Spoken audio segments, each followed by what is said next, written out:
Hello, everyone. Welcome to round number 5 of the American Sim Racing Series Hacksaw PC's Premier Cup Series, where tonight we go to Phoenix Raceway out in the desert. I'm Peter Short, and joining me in the booth here tonight, is Andre Grandbouche. And Andre, great to have you back in the booth here tonight. Not your first time here on 3Y TV this season, but I'll tell you what, going to be a fun and very slippery one out here in tonight's Gunskins.com 150. Absolutely. I think slippery is a good way to describe it. We were talking about the track conditions before the broadcast, and the producer there kind of described it as an ice rink, and I think that's what we're going to expect to see with the hot track temps and some of the changes made to the simulation lately. These drivers are going to have a bit of a handful making their way around this intermediate track. Yeah, we've definitely seen some really slippery race cars out there, and of course the track temperature out here in the desert is always very toasty. Here tonight, upwards of 100 degrees Fahrenheit, as we close in on what will be the Midwest Simulations pole shootout here in just a couple of minutes. But one thing I want to highlight here tonight is not only the battle up at the top of the point standings, but also the battle for 20th. Of course, this series notorious for a number of qualifiers. Not every driver who shows up is able to get into the show, but for the top 20 drivers in points, they automatically get into the show here tonight. And so we'll be keeping our eyes not only on the top of the board, Greg Evans, but also down there in 20th here tonight, Andre. Yeah, it's definitely a battle going on for that position, and these drivers are going to be trying to get every inch for it. And when this race gets started, I think we're going to see something very similar. These guys are going to have to be on the ball all night long. There's not really going to be any time to rest with the way these cars are going to be handling. You're not going to see much riding around. They're going to be slipping and sliding the whole time, just trying to get a wrap on these cars and really trying to maintain their tires. I think with the way they're going to be sliding around a lot, they're going to be a little bit more concerned with tires than fuel, and a lot of strategy going to play out tonight. Yeah, that is for sure. Definitely going to be a fun race. I'm really curious to know who's going to walk away with the win here tonight. Of course, if you've been watching us all season long in the Hacksaw PC's Premier Cup Series, you will know Greg Evans comes into tonight as your points leader with, of course, 3 wins to his name. Scott Eckrich, the only other driver to get to victory lane in the first 4 races this season. It has been a Greg Evans show going all the way back to the last few rounds of the Hacksaw PC's playoffs last season, because Greg Evans has really been on a tear, and he's hoping to continue that here tonight in the Gunskins.com 150 here at the Phoenix Raceway. Gotta say, big shout out to tonight's sponsor, Gunskins.com. If you own a piece of hardware, yes, I'm talking about a gun, make sure you check out Gunskins.com. They have some really cool premium quality vinyl wraps for your guns that you can put on, and not only put on, but also take off. That's right, no residue left over with those gun skins. Make sure you check them out. Some really, really cool, high-quality product that they have, and really cool to have them on board for the second time this season here in the Hacksaw PC's Premier Cup Series. You see the official there feverishly waving the checkered flag as we move over into the Midwest Simulations pole shootout. And I'll tell you what, Andre, this racetrack, it's a mile in length, but it races a bit like a short track, and with how slippery it is out there, I think qualifying is going to be important here tonight. Oh, for sure. Track position is going to matter, because being able to pass people here all week long from all the races that I've been watching, you definitely can make passes, but you got to do it when the tires are fresh. You got to strike when the iron's hot, and as the run goes on, your tires start to wear. It gets harder and harder to pass, so if you can just start at the front of the field, get yourself some good track position. That's going to be helpful incredibly. Also, the further up you qualify in the grid, the further ahead your pit stall is. And this is a pretty tricky pit road. We got a curve towards the end of pit road, which makes it kind of difficult to not speed on this track. And it also makes it a little bit difficult to spot your pit stall if it's in the middle of that bend and pit road's getting busy. So if you know your pit stall is the first or third or second one up there, then a little bit easier to get in and out of pit road. So qualifying definitely crucial here. That is absolutely very, very accurate. I have won a race here at Phoenix, and I have lost a race here at Phoenix just based off of pit road and pit road strategy. So we'll keep our eyes on that here tonight. As you can see, these cars out there on the racetrack right now, getting a little bit loose there out of turn number 2. That, of course, that is, of course, the number 44 of Michael Whiting in the Brookside Equipment Sales Chevrolet. Haven't seen him up near the front a whole lot this season. Hopefully he can turn his season around just a little bit as he heads down to put in his qualifying lap time. Now, Will Warser, your reigning race winner here at Phoenix. He won back in the spring last season in the Hacksaw PC's Premier Cup Series. He's looking to double up here tonight, currently atop the board here with a 26.856. Corey Silva going to slot into second, but wow, that's a pretty darn good lap that number 29 just laid down.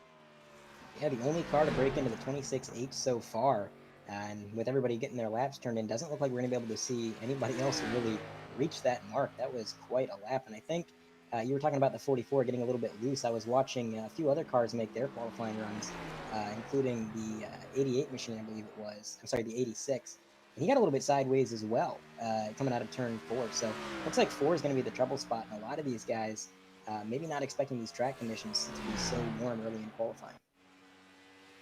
Yeah, definitely going to be something we will keep our eyes on here tonight with just how slippery the racetrack is. Now, folks, there's also going to be a couple of new faces that you see in the race here tonight, including the number 5 machine, Braxton DeWeese.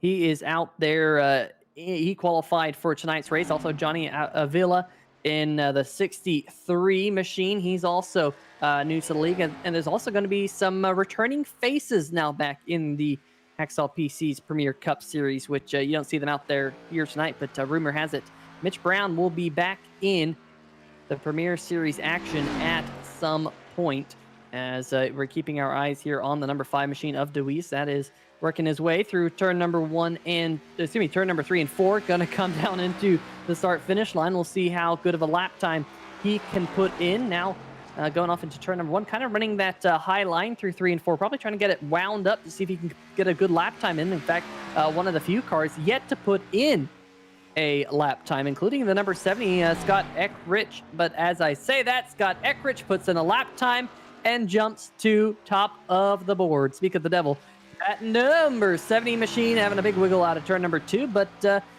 he can hold on for another minute and a half, he will pick up the Midwest Simulations Pole Award. He's going to have to hang on to that lap time, and I got to be honest, it's going to be hard to knock that off the board. I mean, a 26.840. He's got 100 from the next guy ahead of him. And behind him, qualifying is really tight. I mean, you got 5 drivers in the 26.9 bracket. There's only a couple hundredths of a second between them. So, front of the field, this competition is stout. That is something we have come to see each and every week here on 3Wide TV over the past couple of years here in the Hacksaw PC's Premier Cup Series. And folks, as the time clicks off, want to give a huge shout out to Midwest Simulations and all of their quality products that they bring to the table, including spotlights. We'll see them on the back of the number 72 of Michael Krobach's Ford Mustang here tonight. So keep an eye on Midwest Simulations. Go check them out. Go check out some of their products. Those spotlights, of course, give you the opportunity to have a visual spotter, a visual reference while you're racing, rather than a good old iRacing spotter in your ear or Jimmy Johnson spotter, whatever you might have. You will know that these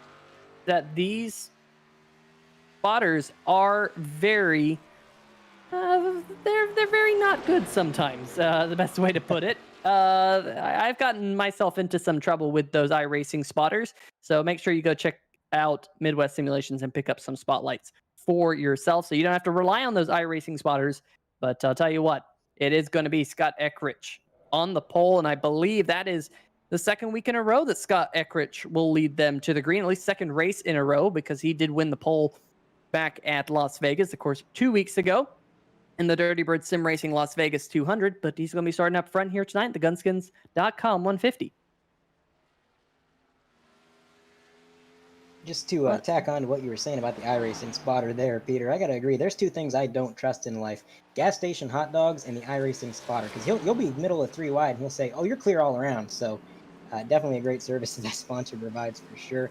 But what do you say we maybe interview somebody who just put down their qualifying lap? Yeah, let's see if we can possibly pick up a couple now. Of course, they're out there now for a 5-minute warm-up session. But let's see if we can get our pole sitter start off with Scott Eckrich, our Midwest Simulations Pole Award winner here on 3Wide TV. Scott, Peter Short, 3Wide TV booth. You got a copy? Yeah. Well, laid down one heck of a lap time here tonight in the number 70 Amsoil machine. Second race in a row, I should say, that you've started on the pole here in the series. What was the secret to the lap time? I don't know. It actually surprised me. It was a little bit faster than I was in practice there. It just had a little extra grip there for qualifying, and I guess we made the most of it there. So just pretty much the same old, just had a little more grip in qualifying. So, of course, the big question is going to be, we've heard a lot of the drivers out there here say that tonight is very, very slippery. How are you going to manage not only the slippery racetrack, but your tires for the 150 laps here tonight? Yeah, I think Phoenix is kind of old school in the sense for the the tire models on iRacing, where it's still, you pretty much just got to be the guy that never slips, and every time you slip, that costs you a tenth on the long run. So it's all about keeping the tires on you, not giving it too much, just driving to the track limits and never over.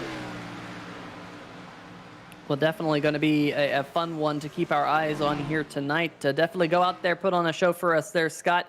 But we'll maybe get to talk to you after the race. We'll see. I hope so.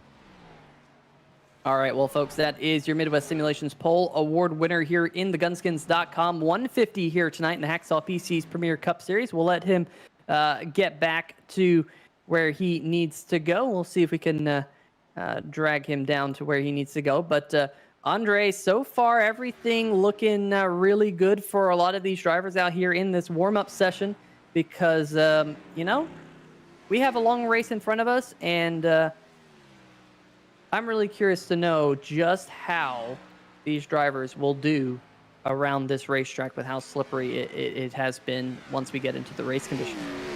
Well, and I'll tell you, I think a lot of it's going to come down to what kind of runs we get. How much green flag racing is there? Because on these longer runs, you're going to see these tires really start to deteriorate to the point where the car is borderline undrivable.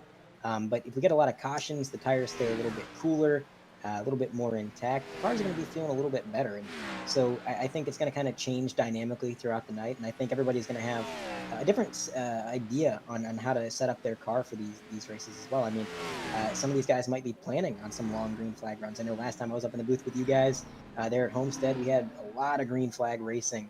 And this league, with how great these drivers are, how talented this field is, you kind of expect some green flag runs. So alternatively, maybe you got some guys thinking, hey, this is a really difficult track, it's really slick out there, maybe gonna have a lot of caution, so they set their cars up for a little bit more short run speed, a little bit more grip in that short run, and it's all just gonna have to see how it plays out there. Yeah, let's see if we can get a quick word with the man who will be starting on the outside pole. That, of course, being the number 29 machine of Will Worsler Racing. Will Worsler himself. Will, we talked to you back at Vegas, and you were a bit concerned because you kind of had lost the magic touch here at Phoenix last season, right at the end of the season when we came back here. But you are the reigning race winner. Did you find the magic touch? I haven't found it, but I'm really close to it. I think the way that it races this year is a mixture of last spring and this fall. And so it's still got the loosey-goosey, got to be throttle sensitive and wheel it a little bit, effect to it like it did in the spring. But tire wear, especially right rear tire wear, is going to be a problem for everybody trying to drive it like the spring. So it's kind of a fine line, to figure out. And I've definitely made a lot of progress through the week with a lot of help from teammates. Yeah, definitely going to be a fun one here. Will, best of luck here tonight. Maybe we'll get to talk to you after the race. I hope so. That's a plan. Appreciate it, guys. All right, well, that's going to do it for the number 29 machine, but I believe cars are already down there gridding here for the Gunskins.com 150. So, Andre, let's see if we can dial up tonight's starting lineup, and why don't you take it away with the Midwest Simulations Pole Award winner up at the front. Scott Eckrich is going to be rolling off on the pole with a 26.840. On his outside, it's going to be Will Worsler with 26.885. So that two blazing fast laps, the only two drivers in the entire field to get into the 26.8 range. They're going to be rolling off row one. Then on row number 2, Corey Silva, Tyler Seville. Both of those cars going to be really, really fast here tonight. Behind them on row number 3, we'll just try and get through tonight's starting lineup for you folks back at home. It will be AJ Digby on the inside with your points leader Greg Evans to the outside. Jordan Harnish, Thomas George roll off on row number 4. Braxton DeWeese and Michael Krobach rounding out your top 10. And why don't you take it through 11th through 20th there, Andre?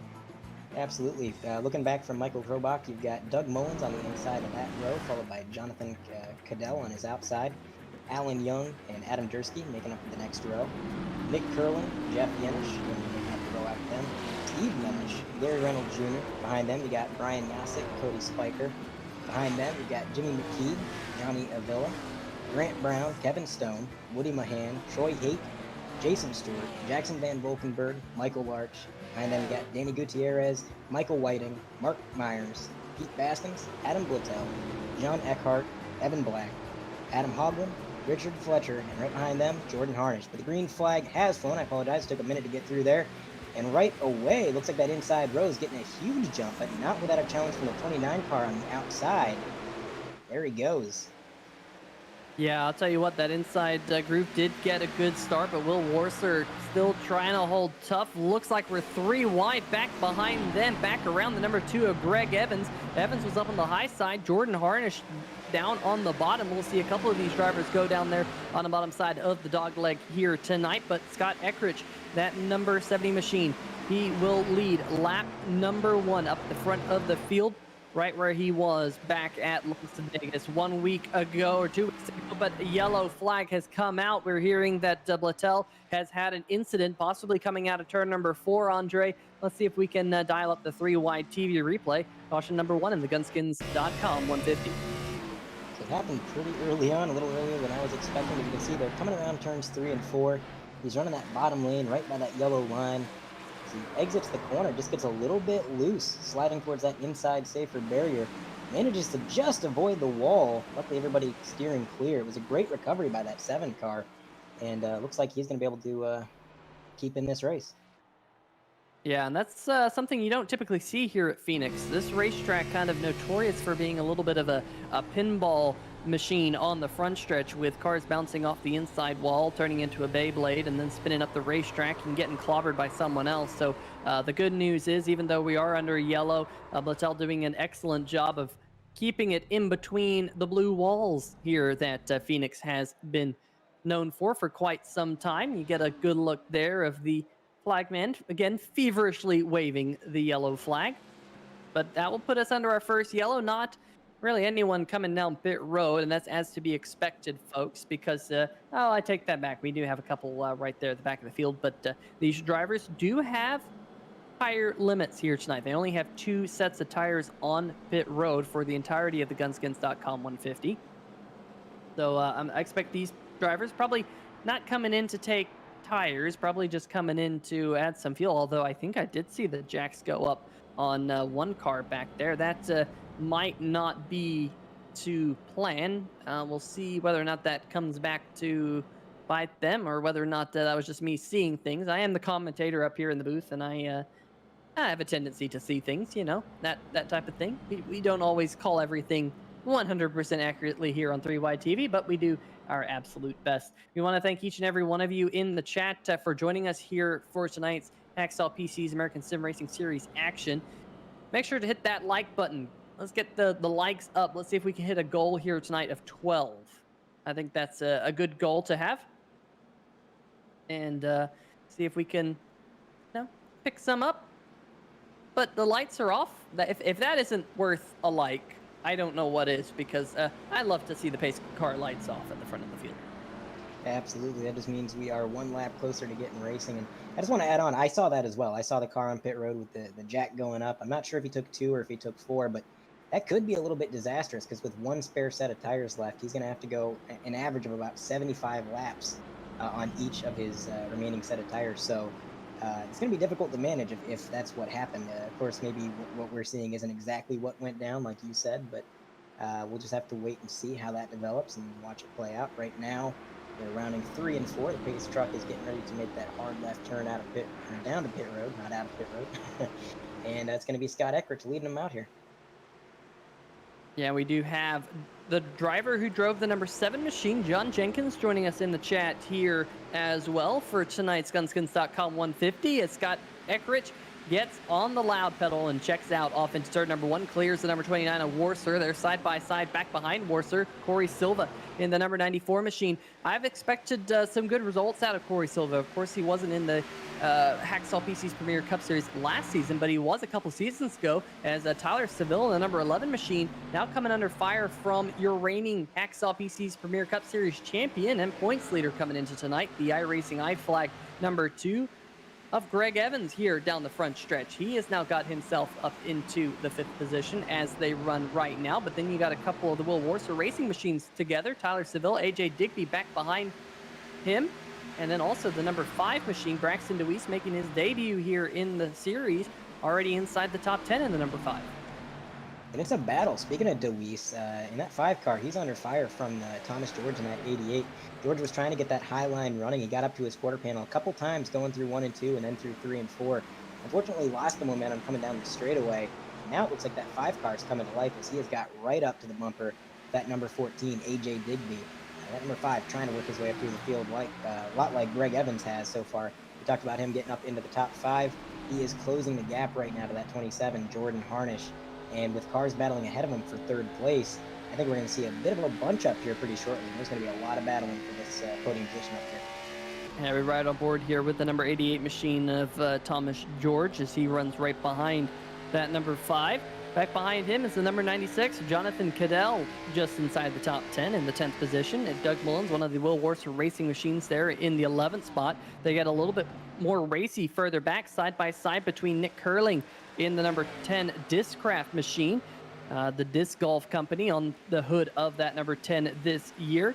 69 machine of Adam Jersky, Beef Jersky's Cheesecakes machine, that green and purple machine. You cannot miss it. There's his teammate in the blue and yellow machine up there.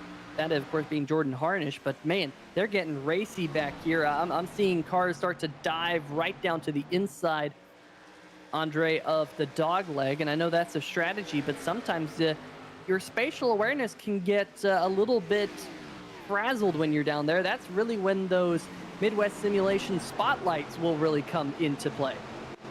Absolutely. If you're going to cut that dog leg and go down there, you can definitely save some time on your lap, but you got to make sure your spotter's on the ball and that he knows exactly where everybody else is, and that you're really watching out those windows to make sure you know exactly what is going on around you, because it's easy to merge back up on the track, not realize you got somebody up high, maybe make a little bit of contact, and once that happens, there's not too much space to go there on that backstretch. So definitely a bit of a risky move, but it can save a lot of time per lap. And talked about him getting racier the further back in the field you get. I'm watching Steve Yenish right now in that 23 car.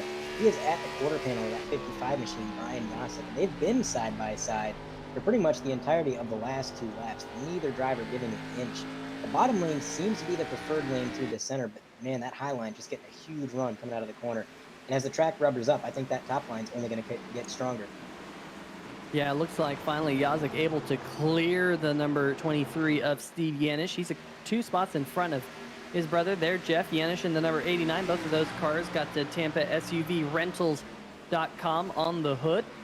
They blast their way through the dog leg as we continue to watch the number 5 machine, Braxton DeWeese, and his charge up to the front. Now, we did hear from not Greg Evans, but Greg Rentz, the commentator here on 3Y TV, typically, that he's commentated Braxton multiple times, and he knows that Braxton is one of those drivers who is really, really good out of the gate. And we're really excited to see him here in the American Sim Racing Series HacksawPCs.com series all year long, making his debut here tonight. We ride on board with him right here. Once won a $5 scratch off.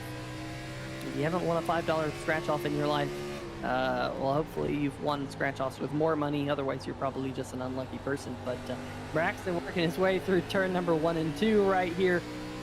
Still closing in on AJ Digby. But you're not missing anything up at the front here, Andre, as Scott Eckert, has really pulled out in that Amsoil Chevrolet.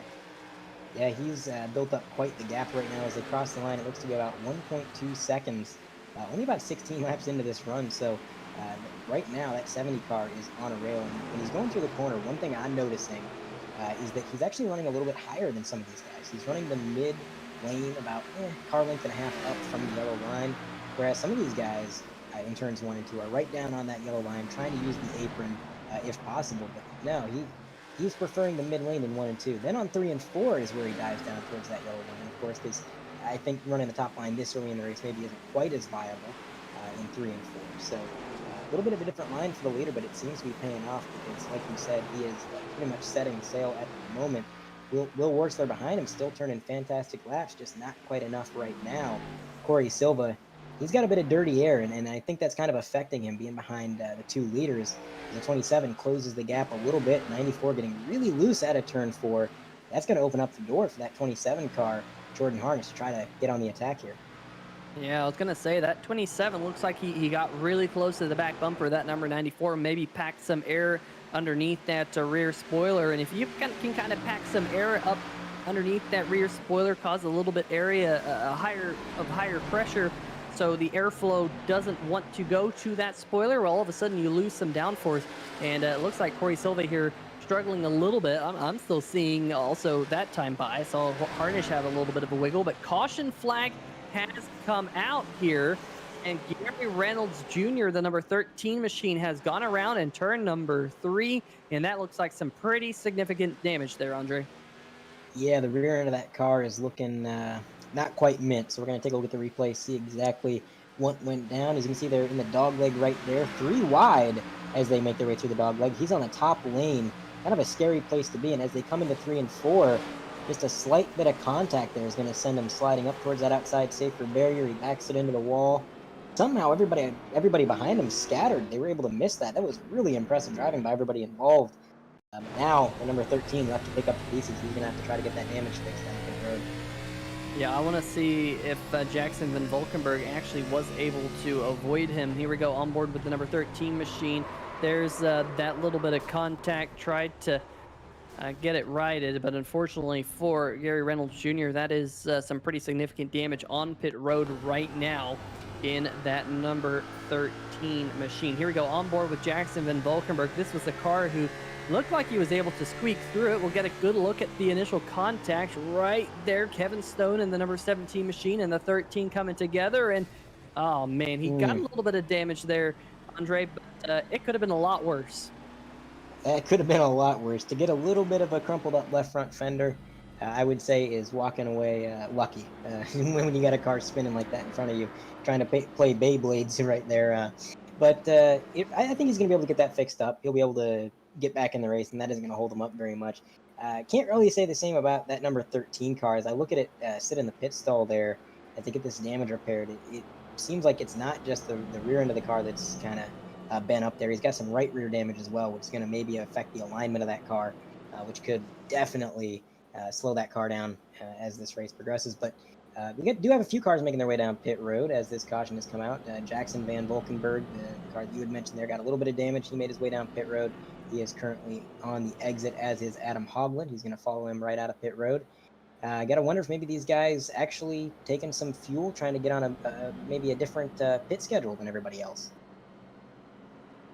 Yeah, you know, that's one of the fun things here about this series is we do get to see different drivers play different strategies. I know we saw it a couple times last season. Jason Stewart, the number 1 machine, is notorious for getting a little bit off strategy, and I'm sure we'll see that throughout the season here in the Hacksaw PC's Premier Cup Series. Folks, if you're just now joining us, well, this is the second caution flag of the night here at Phoenix Raceway in the first 22 laps. Track temperature, as Jim Foose mentioned, up to about 107 degrees Fahrenheit. And the race cars, well, they're pretty darn slippery out there here tonight, especially coming out of turn number 4, it appears. And as always, coming out of turn number 2, is you have to put a lot of wheel in it to get out of turn number 2 here, Andre. You kind of have to plant the throttle, almost not being able to see where the wall is at this racetrack, and kind of hope and pray that it kind of gets off the corner the way you want it to. But sometimes you can have a little bit too much wheel in it, and it causes your car to get snapped loose on exit. Meanwhile, the pace truck has headed down pit road. Love to see that, or back under green flag conditions, and Scott Eckridge so far has led every single lap here, Andre, and he's back out front. Yeah, and behind him, we got another battle going on. We got Jordan Harnish on the outside in that 27 machine, under fire from Corey Silva. These two are not strangers to each other. Before this caution came out, they were kind of engaged in a bit of a battle, trying to trade off those positions. And now that we got back under green, seems like nothing has changed. But one thing that has changed is Greg Evans benefiting a little bit as the 94 gets sideways there. From that caution, he's closed the gap to the leaders quite a bit. He had to race his way through the field a bit to get up inside that top 5, and in doing so, allowed the leaders to kind of drive away a little bit while he was navigating traffic. But now he was able to restart in that top 5. He's at the tail end of that top 5, and he's going to be able to try to run these guys down, maybe make some moves as they battle side by side in front of him. Speaking of making moves, there he goes down to the bottom. He is to the quarter panel of that 94 car, Corey Silva. And it looks like coming down the front stretch, he's going to lose the run a little bit. He's going to have to regroup, try again in turns 1 and 2 as another battle ahead of them. Jordan Harnish trying to get around the 29. A little bit sideways, almost slid into the 29, but he's able to keep that thing under control with some fantastic car control. Yeah, I'll tell you what, these drivers here in the Hacksaw PC's Premier Cup Series, they know what they're doing. And in fact, you have to qualify to be eligible for this particular championship. And we did have a tryout race last week, and we got a couple of extra drivers in the field here tonight who were able to punch their ticket here into the Premier Series, like the number 5 machine of Braxton DeWeese back there inside the top 10. But I'm watching this battle right now for second here, Andre, because Will Worsler has it, and all of a sudden Jordan Harnish got his nose underneath the 29 machine, wasn't able to make the pass work, but it seems like these cars here from Will Worsler on back, Eckridge again checking out at the front of the field, but from second on back, it is a good gaggle of race cars right now, still just trying to get up to get a little bit of clean air on the nose. Absolutely, and when we were under caution, you were talking about how much wheel you got to put into the car through 1 and 2. That is definitely the case, and I think that's one of the reasons that Jordan Harnish struggled to complete that overtake on Worsler, was because he got underneath him, going through 1 and 2. He was right down on that yellow line, and then he felt the car start to slide up. Well, if he puts any more wheel in that car, it's going to spin out, but if he doesn't let off the throttle, he's going to make contact. So he kind of had to back off, concede it, but the yellow flag has flown, and sounds like Volkenberg might have been involved. Yeah, we have an accident in turn number 3 and 4. I think it started with John Eckhart and Jason Stewart, and then it kind of snowballed from there. We'll see if we can get another look at this one, but at least the number 1 and the 45, and maybe even Jackson and Volkenberg all involved in this one. Going off into the corner, the number 1 and the 45. Yeah, there's a definite nudge right there, and the 1 goes sideways. Look at the 44, Michael Whiting getting a piece of it, and oh man, that number 1 came up the racetrack, almost collected a couple of others, but I think we got the 1 of Jason Stewart, Pete Baskins involved, the 45 was involved, quite a few cars here, but 4 or 5 cars involved under this caution. Yeah, that's another struggle that these guys are going to have. Is you mentioned that little bit of a nudge there. Definitely not intentional. I think that's a product of hot brakes. You do use the brakes getting into the corner here, and with the track being as hot as it is, the air being as hot as it is, those brakes fade real quick at a pace like this. And sometimes you get on them, and that closing rate for the car ahead is a little bit more than what you expect it to be, because those brakes just aren't operating at 100% efficiency. Yeah, Eckhart really closed in on the number 1 machine there on the center of the corner. Here we go on board with Van Valkenburg, who, oh my, second time tonight, just barely tapping one of the other cars. Again, it could have been a whole lot worse, Andre, but again, picking up just a little bit of damage on that one. I mean, you got to think maybe the third time will be a charm. If we have another yellow flag, maybe he'll be able to completely steer clear of that one, as opposed to getting a little bit of damage like he had these first 2 times. But like we said before, I think the amount of damage he's picking up is negligible. He's going to be able to come down pit road, get that thing fixed up, and he'll be back in the action in no time. And speaking of being back in the action, I'm actually currently taking a look at Gary Reynolds Jr. in that 13 car. I believe he's going to be getting a wave around as he's working his way past the field. So just an update on him. And the car does look a little bit less damaged. So the pit crew doing a fantastic job getting that thing back in racing shape as everybody's getting sorted out. And pretty soon we're going to get back to racing here. Yeah, here we go. On board with the number 44, Michael Whiting. We got a couple of Michael Whiting fans in the chat here tonight. The Brookside Equipment Sales Chevrolet working his way through the corner. There's the initial contact, and oh my goodness, how was he able to get through? I don't think there was any real contact. If there was, it was very light. But of course, we got Seth Olson as well as Ryan Whiting in the chat here tonight, rooting on that number 44. So hopefully no damage on that race car, and hopefully he can get out there. He's currently running in the 27th position as they lap here behind the pace truck. But really eventful start here to the Gunskins.com 150 here at Phoenix Raceway. Eventful indeed, and I think this really sets the tone going forward. I think these guys know now that, okay, we're going to be expecting some shorter runs. Like, they're not really thinking about these 70-lap runs on fuel that, you know, sometimes you see at other tracks, because here, the track is just really, really difficult right now. I mean, the temperatures are so high. These cars are sliding around. The brakes aren't maybe at 100% efficiency, and these guys have a handful. So they're probably planning on some shorter runs, maybe making some tire pressure adjustments to account for it. Maybe even some brake bias adjustments. That is something that you can change even in a fixed setup race. As this is, you can change your brake bias, I believe, which is going to affect how that car handles going in. You get some front brake bias, maybe it feels a little bit tighter on entry. Some rear brake bias is going to free it up, make it a little bit looser, although I don't think anybody's trying to make their car looser here today. No, that is for sure. I don't think so either. Seth Olson in the chat saying, thanks for the shout out, Peter. Where is Greg Rentz?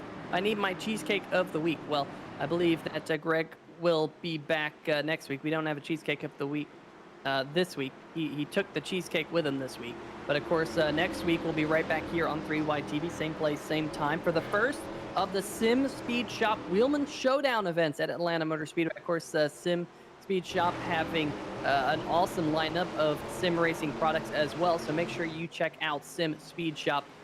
Some really cool button boxes, I know that for sure. Meanwhile, green flag back in the air here at the front of the field, and Scott Eckrich once again leading the field down into turn number 1. No one can catch him so far here tonight.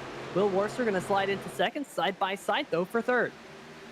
These guys cannot seem to get away from each other. Jordan Harnish and Corey Silva have been side by side or close to it pretty much all night long for the entirety of these 33 laps of racing that we've had. And on this restart, nothing different. They were able to kind of duke it out there with the 27, ultimately getting around. So now he's up into the podium there, Jordan Harnish. Sight set on that 29 car, Will Worcester. Going to see if we can run him down any. Looking a little bit further back in the field, though, we got a little bit of a gaggle of cars here. We got Jonathan Cadell in that 96 car. He's on the outside of the number 11, Tyler Seville. They're going to enter turns 3 and 4 door to door. The 11 car diving out of that yellow line as the 96 slides up the track ever so slightly. They're too wide behind them even as the battle for 3 and 4. 96 getting a great run out of the corner. Yeah, good start for that number 96 machine here tonight. Cadell started back in the 12th position. He's gained 6 spots here, and trying to get that spot and hold on to that spot from the number 11 machine right there on your screen. So we'll keep our eyes on him as this race goes on. We're closing in on the 1/3 race distance here at the Phoenix Raceway, side by side between Alan Young and the number 55 of Brian Yazik. And if you're a Brian Yazik fan, folks, Brian Yazik is one of those drivers who is around the 20th position in points. Remember, the top 20 drivers are locked into the show here each and every week. But Brian Yazik really wants to be in that locked-in position, comes into tonight 19th in points. And he's going to have a good points day if he can keep this run up. I mean, currently running P12. He's on the outside of the number 8, and a lot like the car ahead of him there that was battling it out. He's making that high line work. He's actually going to get the run out of the corner. Now he's going to get clear of that number 8 car, Jimmy McKee. That is going to move him up firmly into P12. And he's actually seeming to be lapping a little bit quicker than a couple of the cars ahead of him. Alan Young actually lapped about a 10th slower last time around than Brian Yazik. So he might be able to gather some more positions here, maybe crack the top 10, which, again, a great points day that would be if he was able to keep this momentum up. Yeah, that is for sure. Here we go on board with the number 11 machine of Tyler Seville with those shades that he wears indoors, outdoors, at night. He wears those shades everywhere. Got the fan club managed by Nikki Worsler, who's in the chat here tonight. Hopefully you're having a good night, Nikki. Rooting on Will Worsler Racing. Of course, Tyler Seville. I wonder if she's a bigger Tyler Seville fan than a Will Worsler fan. I think that's the big question all of us in the chat wants to know here tonight. the DMLC Racing channel, saying the 55 is high, wide, and handsome.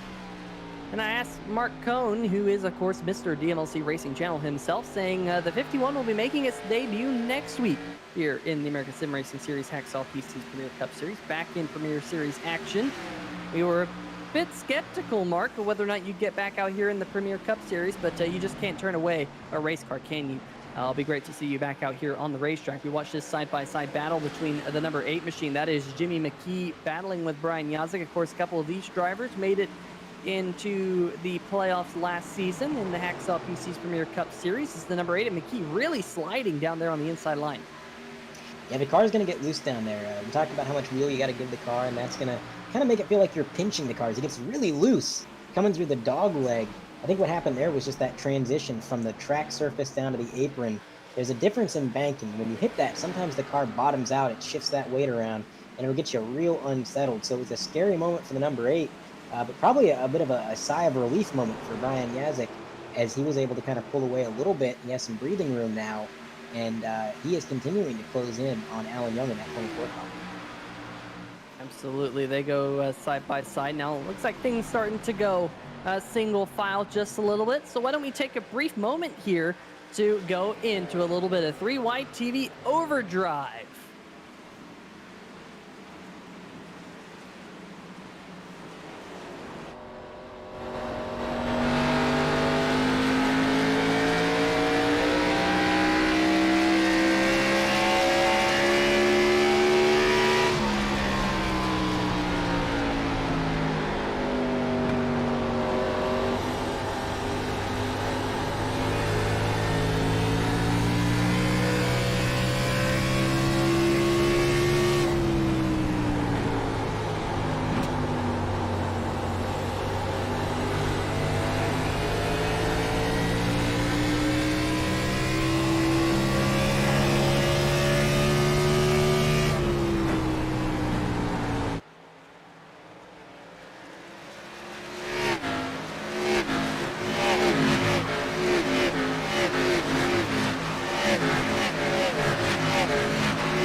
All right, folks, welcome back. After that overdrive brought to you by Shano FX. Make sure you check them out for some custom pedals. Very cool to have them this season here on 3 Wide TV, sponsor of the channel. But meanwhile, we continue to wow, loosey-goosiness. That was, I think, was that the Grant Brown back there? I think it was, and the 00 machine getting a little bit slideways coming out of turn number 2, and we're starting to see that. Of course, these tires here probably getting a little bit squeamish out there on the racetrack with the fact that they're now almost 50 laps old. We just saw a pass, though, for the 5th position. We don't see this one very often. Did something happen there, Andre? The 00, he got sideways again, a lot like the last lap. This time, he was sideways enough to wave to the infield spectators for a moment, and he somehow gathered it back up. He looks like he's going to lose a position because of it. The 92 car going to get to his outside, and unfortunately, Grant Brown continuing to struggle. I think all this sliding has heated his tires up, and now the car is really kind of evil handling as the 84 looks low, thought about sending it 3 wide for a minute, thought better of it, backed off. Probably a good idea, judging by how 3 wide has tended to go today. But they're going to stay side by side. Grant Brown, as well as that 92 machine, Evan Black. These guys are in a battle for the ages. They've been pretty much bumper to bumper, door to door. A little bit sideways on exit. 92 brushing with that wall. No contact, though. Man, this is getting pretty intense. I'll tell you who I have my eyes on just before we had that aside with the 00 Grant Brown. Jonathan Cadell just passed your points leader, the number 2 machine of Greg Evans. And I was about to say, you don't see that very often, folks, but Jonathan Cadell now all over the back bumper of the number 94 of Corey Silva. He's got a good run here down the front stretch, looking to the inside. Silva with a big bobble off into turn number 1 on the brakes, deep into the corner. He's going to slide up the racetrack, give the spot to Jonathan Cadell. That number 96 machine now up to the 4th position. Can he close in on Jordan Harnish in front of him? He's got a bit of a gap to try and make up, but I definitely don't think it's insurmountable. Some drivers like loose race cars, and it definitely seems like Jonathan Cadell is a driver who likes a loose car. Everybody around him is sliding into the corner, sliding out of the corner, and just kind of trying to control that slide as best they can. But the 96, he's not just trying to control that slide, he's using it. He is flourishing right now.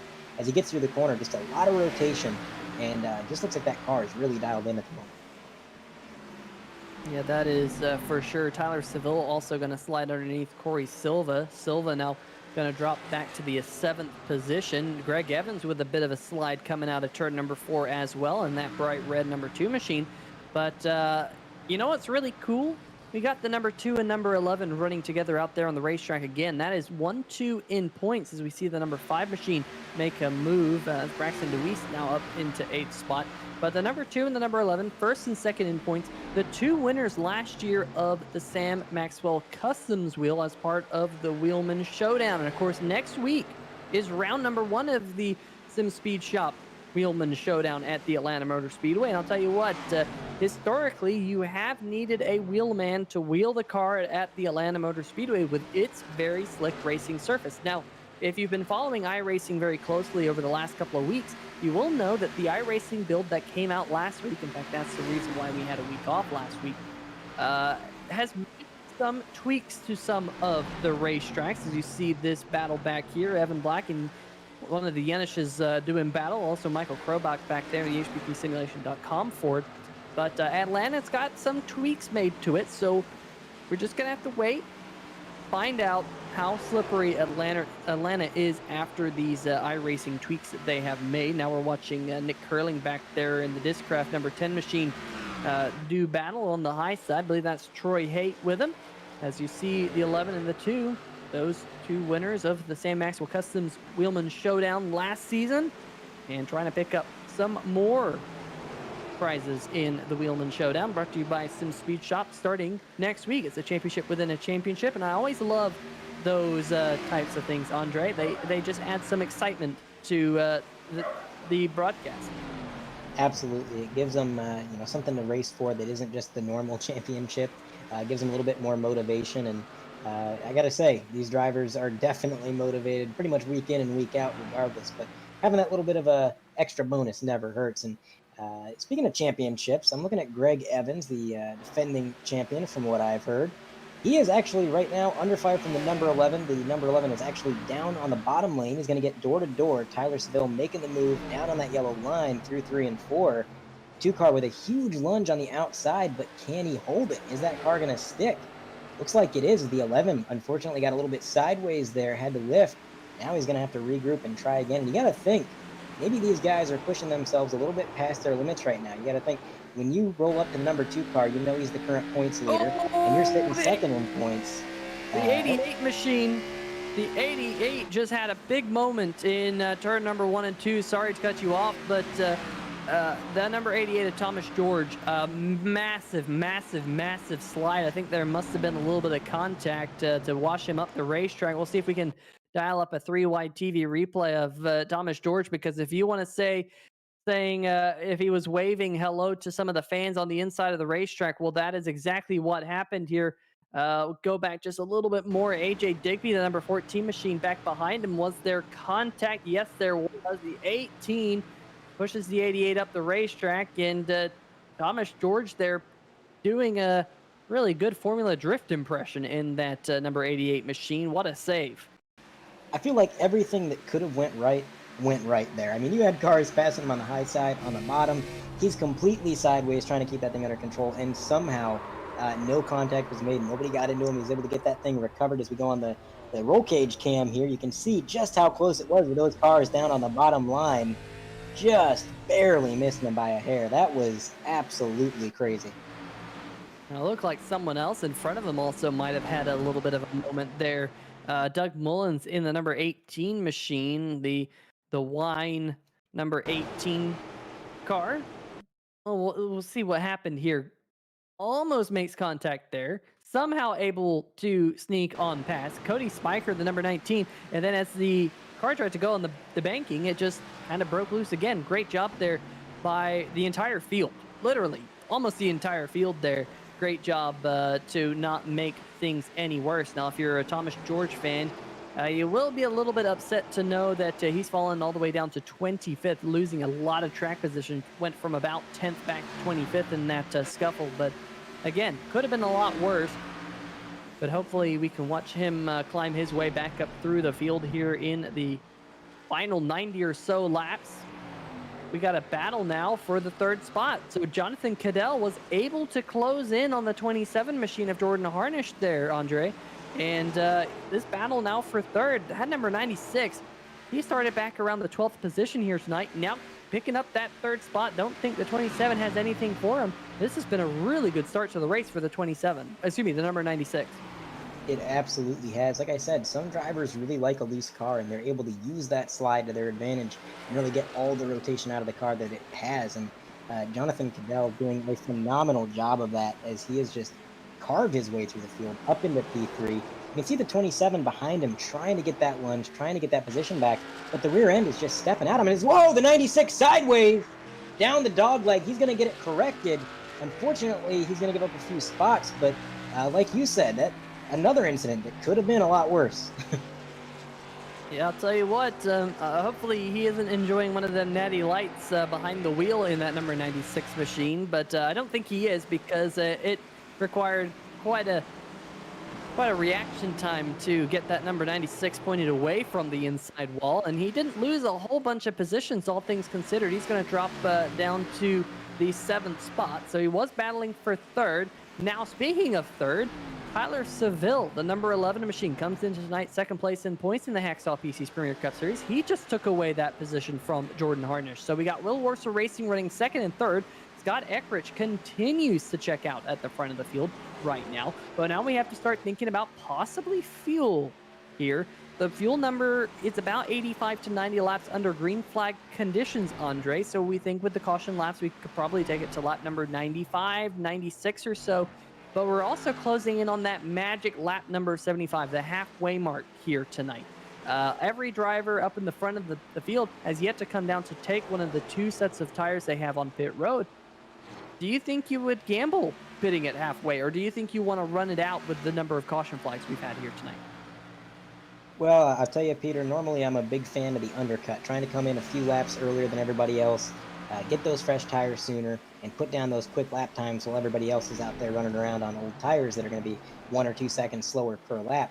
But today, with how hot the track is, how many cautions we've seen, I feel like taking that undercut might just put you at risk of getting trapped a lap down, or a caution to come out right as you engage in your pit stop or immediately thereafter. So if I'm a driver and I got this extra fuel saved up, like you'd mentioned from these cautions, I'm going to try to run this thing basically dry. Yeah, we'll see how many drivers elect to do that. Now, we did have a couple drivers on pit road right there. Todd Kirkwood, Adam Hogland are 2 of those cars sitting in their pit box. I think Hogland has now fallen multiple laps down in the number 9 machine. Not sure what happened with Adam in the number 9 race car, but he's on pit road. Todd Kirkwood on pit road as well. So we'll see if they can get back out there on the racetrack. Hopefully they can, but we have... Oh no! I was just about to say we're under green flag for quite some time.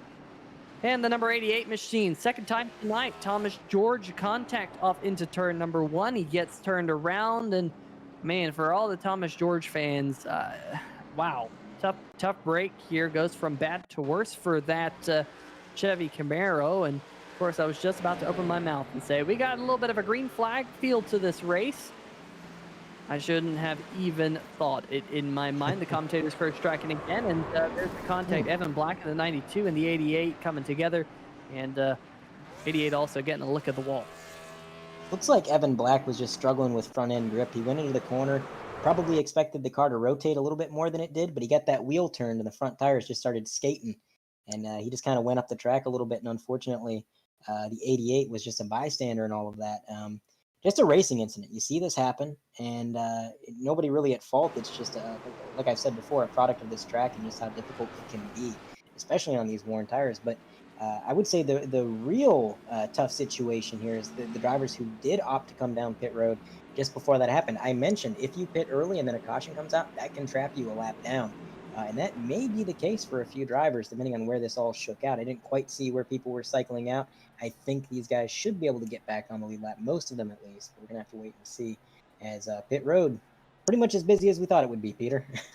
Yeah, absolutely. Scott Eckrich leading down the field. In fact, basically everyone's on pit road right now. He rolls out of his pit box, easily the first car off pit road, followed by Will Worsler, Tyler Seville, Jordan Harnish, and Greg Evans. So just about the way they came on pit road is the way they will roll off pit road here as we close in on the halfway mark in the Gunskins.com 150 here tonight in the Hacksaw PC's Premier Cup Series. And folks, if you haven't checked out Hacksaw PCs, well, make sure you check them out. I got myself one a couple months back, and it has been super, super awesome. He was able to find parts that are extremely hard to find. If you are in the market for a new PC, you know that graphics cards and CPUs are very, very tough to get a hold of. Well, Hacksaw PCs, they are the hookup. And not only are they the hookup, fantastic quality customer service, just very down to earth, very personable, and the place you want to pick up your new PC. I don't think anyone can build a better PC for a better price than Nick over at Hacksaw PC. So definitely go give him a look here while we're under caution. Under caution, I believe, for the fourth time here tonight in the Gunskins.com Phoenix 150. But it's been a really fun and entertaining race to watch, Andre. With the way these cars are really loose out here, I hope everyone in the chat's enjoying it. Absolutely. You know, it's funny. As fun as this race has been to watch, I'm sure for the drivers, a little bit less fun, maybe a little bit stressful when the car is trying to slide out on you every single corner. But man, their pain is our gain, because it has been a great show for sure. And just so much battling all throughout the field. So many close calls, so many moments where the cars look like they're going to step out, and the talented drivers in this field are able to get that car gathered up and right back out there. It's been a fantastic race. It looks like Evan Black has taken the car behind the wall. He's in the garage. He was, of course, the 92 involved in that incident there with the 88. So just an update on him. But as they're going to get doubled up, looks like the lights are off on the pace truck. And Peter, we're getting ready to get racked up, stacked up, and sent out racing. That we are. The DMLC Racing Channel is asking, has Eckrich led every single lap here tonight so far? Well, we'll see if Mr. Carlos Acosta in the production truck can bring up the laps led, because I believe the answer is yes. There Yes. you go. You don't even need to bring up the laps led counter. It is just straight up yes. Every single lap here tonight. That number 70 is going to lead us back to the green flag. He's going to pick up another lap led as he's the first one across the stripe. But look at the number 29 machine, Will Worcester. He's going to dive off into turn number 1. And one thing that you were mentioning there, Andre, about turn number 1, you even saw it there here on the restart with everyone now on fresh tires, which I'm sure they are thanking the tire gods right now that they're on fresh tires. But the different braking points you have off into turn number 1, it can often lead to accidents, as we're 3 wide there through turn number 3 and 4. The 00 of Grant Brown going up there to the top side. Again, action red hot here in the desert. Yeah, I would have to agree. These restarts have been absolutely crazy, and I always see these restarts after a long run on tires as a bit of an adjustment period. You know, you run on those old tires for so long, and you kind of get used to how the car feels, and then suddenly you get these fresh tires. The car's a little bit more responsive. You can get into the corner a little bit deeper, and it sounds crazy, but you almost have to relearn how to drive the car, and it just makes these restarts a little crazy for a lap or two. And that's definitely what we saw. They are still too wide, a little bit further back in the pack. Duking it out for, looks like 10th position, Alan Young on the inside of that number 14. He's going to get clear of them as they go into 3 and 4. Send it in deep, almost getting the bumper of the 94. 24 car definitely on the move, trying to capitalize, make up some positions here. Good run going so far down the straightaway for him, but they're going to single file out pretty much for the entirety of the top 10. Maybe the drivers starting to get a little bit more patient. They're trying to get some green flag laps here, Peter, towards the end of the race. Yeah, I'm watching Steve Yenish in the number 23 Tampa SUV Rentals machine. He is battling with the number 14 of AJ Digby side by side, and last time they were extremely tight through turn number 3 and 4. Now Brian Yazik's going to poke his nose underneath the number 14 High Flow Industrial Environmental Services Chevrolet going off into the corner. Remember, Yazik wants a good race here tonight. Did not have a good race at Las Vegas 2 weeks ago in that number 55 machine. Finished back in the 32nd position. He was on a slightly different pit strategy. It did not work out for the driver of the number 55 car. So he needs a bounce back race here tonight to stay inside the top 20 in points. That is the magic cutoff here in the Hacksaw PC's Premier Cup Series that guarantees you a starting position. You're 21st on down in points. You have to qualify your way into the show if there are more than 20 cars vying for the last 20 positions. So Brian Yazik here so far doing well in the 11th position, but meanwhile up at the front of the field, Eckrich has checked out again, and he is already locked up the most laps led, unless there's some wild green-white checkers or something like that. But that number 70 looks like a tough nut to crack here tonight. The car just looks super stable. You can watch him go through the corner, and a lot of these guys are kind of sliding on entry, sliding on exit. Not Scott Eckrich. He is just really smooth through these turns. The front end isn't trying to jump out on him. The rear end isn't sliding around. He's just perfectly stable. He's hitting his apexes, staying on that bottom line, and his throttle inputs. I'm listening to his throttle inputs, and they're just so smooth, rolling in and out of that throttle. He's just on another level of car control, it seems like, today. And man, this is the track where you want to have car control, and it's definitely benefiting him. As only a few laps into this green flag run, he is already up to about a 2-second gap back to Will Worsler. So if he can keep this pace up, definitely going to be, like you said, a tough opponent for sure, as Will Worsler trying to run him down, but not without challenge, because that number 27, Jordan Harnish, he's right behind Worsler. He's been closing the gap little by little the last couple laps, and it looks like he's a little bit quicker through 3 and 4. He can really send it in a little bit deeper, so give it a couple more laps, we might have a battle for second place.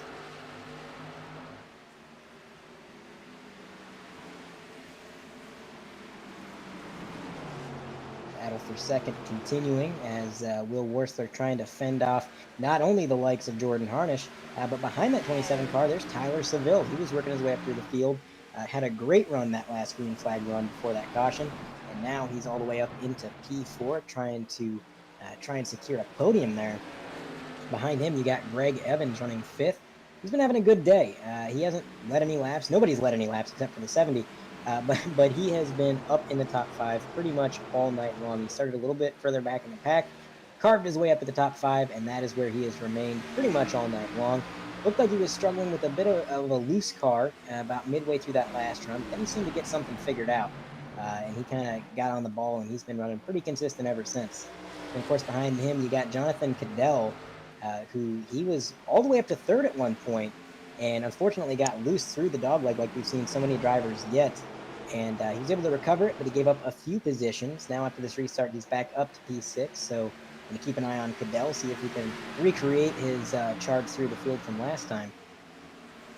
Yeah, speaking of charge through the field, Jordan Harnish in the number 27 machine just charged his way past the number 29, Will Worsler. So the Beef Jerseys Cheesecakes Emporium Ford Mustang was able to get up to the second. We'll catch this one here on the 3Y TV replay to see how he was able to make this pass stick through turn number 1 and 2. I know you were just mentioning that it seemed like the 27 was just able to get on the binders a little bit better in 3 and 4. Well, he was able to set him up, go down there on the bottom side of the racetrack and clear that number 29. So new second place driver. We'll see whether Jordan Harnish will be able to close in on Scott Eckrich. But for right now, Eckrich now up to a 3 1/4 second lead up at the front of the field. One driver I wanted to highlight is actually one of the league newcomers. That is, of course, Johnny Avila in the number 63, currently running in the 18th position right now. Been a pretty quiet night for the TampaSUVRentals.com Chevrolet, one of the 3 TampaSUVRentals.com race cars we have in the field here tonight.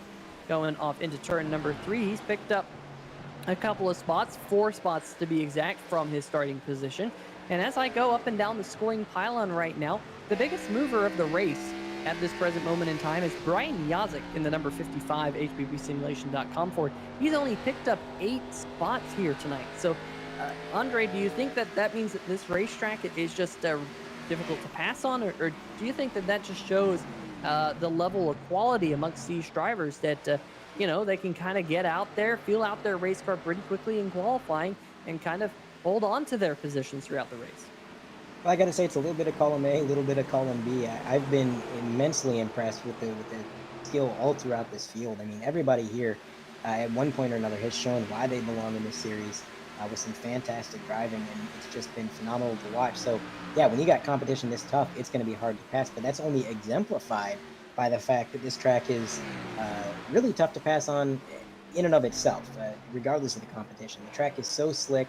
Sometimes one lane, I say sometimes because if you have a lot of drivers running the top lane, getting it rubbered up, it becomes a bit more viable. But early in the race, and if you don't have anybody getting that top line run in, it can be really one line. And setting up an overtake, like we saw the 27 do, Jordan Harnish, earlier in the race, that is something that takes many, many laps of wearing down your opponent, putting the pressure on, and just waiting for the door to open up. Jordan Harnish made that overtake look easy, and Brian Yazik has made his overtakes look easy. But they are anything but. They are really giving it their all out there. Hey, we got a car on pit road right now. It's Mark Myers in the 04 machine. In fact, he's taking it, I believe, behind the wall in that 04 machine. He just had heavy contact with the inside wall coming out of turn number 4. Mark Myers continues to sit in his pit box here tonight. Now, it does appear that Mark will continue to lose some positions as he still stays in his pit box. So not sure if there was a lot of damage on that car, whether they're giving him what they like to call the meatball flag. The meatball flag is a black flag with an orange circle in the middle. That means you have to come down and get your car repaired. But Mark Myers right now, folks, sitting in his pit box, completely stationary. We'll see if he can get back out there on the racetrack as the race goes on. But here we go, side-by-side battle. This is Avila in that number 63 doing battle with Grant Brown in the 00. Very tight between them in turn number 3 and 4. They're tight again going off into turn number 1 and 2. But side-by-side action is what we love to see here on the channel. And he's going to get a little bit loose there. Coming through the dog leg, he's going to just cut it way down towards the wall. That was a bit of a good reflexive maneuver. He knew that car got loose. He knew he was shooting down towards the bottom. He was already there. He thought, all right, let's just cut the dog leg. And it actually saved him quite a bit of time. He's going to re-merge onto the track right behind the 00 he was battling. It was a great recovery. A little bit further up through the field, we talked a lot about Brian Yazik and his charge through the field, how he's the biggest mover. Well, he's about to move a little bit more because he is lapping a tenth of a second faster than the cars in front of him right now. He's closed the gap pretty much entirely to the number 23, Steve Yenish, as well as the car ahead of him, Alan Young, in that 24. We've got a bit of a 3-car train, and Yazik is definitely looking to pick up a few more spots, maybe even crack the top 10.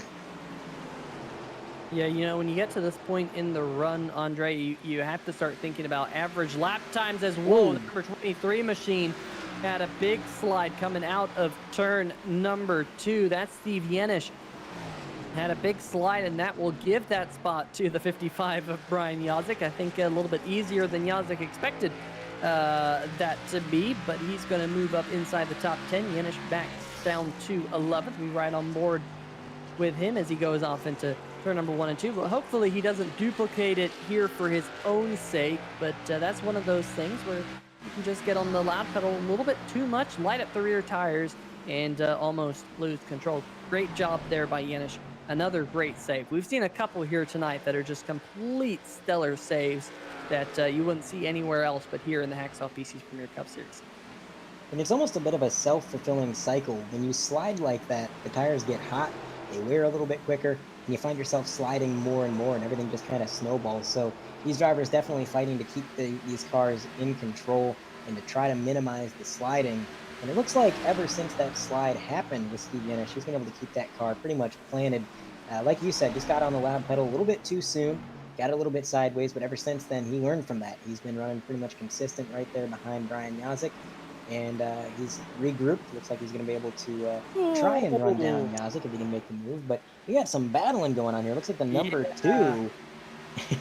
I'll tell you what, Go ahead. They almost wadded him up in turn number 1 and 2, the number 2 and the number 5. They were trading paint there between them, right there in the center of the corner, and somehow iRacing didn't hook them all together and wad them up. But looks like the number 5 will take the spot going off into turn number 1 and 2 this time. That was as tight as I have seen all night long. We ride on board with Greg Evans right here. He's going to slide back to 7th, folks. That's a little bit further back than where you typically see Greg Evans. He's won 3 races so far in the first 4 this season and got the win 2 weeks ago at Las Vegas. But Braxton Deweese, newcomer to the league, and the number 5 going to get on by him. Meanwhile, Jonathan Cadell, Andre, doing what he did under the last green flag run. He actually got around the number 2 machine a couple laps ago, and now he's all over the back bumper of the number 29 machine of Worsler, who's lost the 3rd position to Tyler Seville. So Cadell here really mounting a charge in that Toyota, really looking good. I'm curious to know if Cadell can get around these next few cars in front of him. Can he contend with Scott Eckrich here tonight?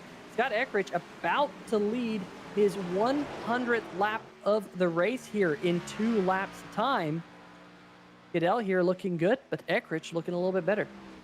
I definitely think Cadell could try and compete. He's got a really good car, especially on these long runs. There's just something about these worn tires that Cadell seems to have figured out.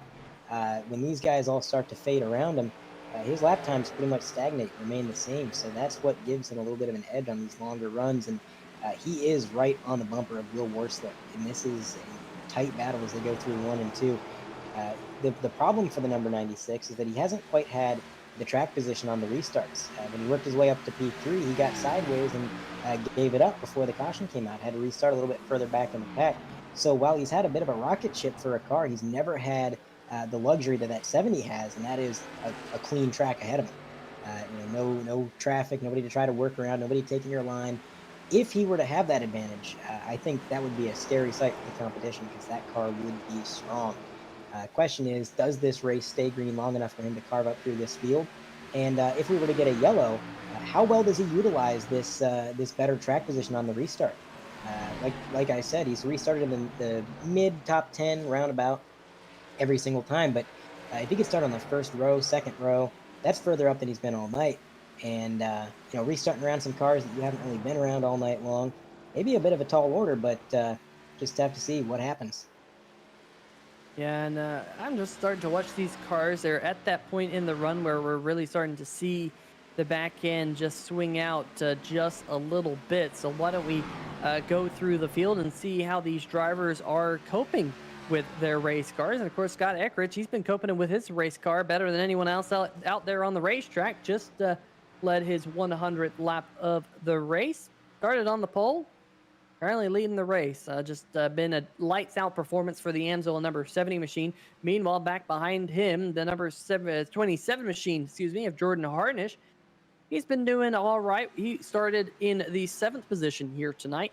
Now currently running up there in 2nd. Great job for him. He's been knocking it out of the park this season, folks. He's been very, very fast in that race car. Doesn't exactly have all the finishes to prove it.